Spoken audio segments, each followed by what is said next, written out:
I am the Tofu Golem. Please enjoy the video. You start by verifying hardware and service. First, make sure your phone or modem can tune to the 5G bands your carrier uses. If not, plan for a 5G hotspot or CPE. Once done, confirm your carrier account is provisioned for 5G and that coverage exists near you. Next, obtain a compatible SIM and, if indoors, an external antenna or window placement.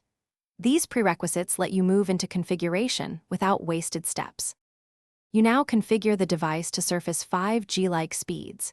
Insert the 5G SIM into your hotspot or phone and open network settings. Set network mode to automatic or explicitly prefer NR/5G bands. Adjust APN if carrier requires it, then lock bands only if needed to force NR. Place the device facing the nearest tower, use an external antenna for weak signals, and run speed and signal apps to verify. You finish by optimizing for consistent performance. Fine-tune placement and antenna orientation to maximize RSRP and SNR.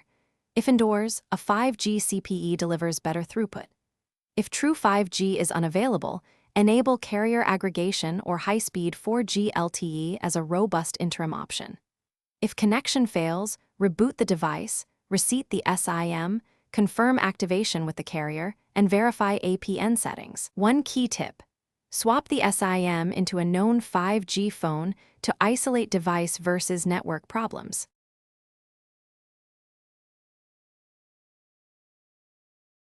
Thanks for watching. Consider subscribing if we helped you today.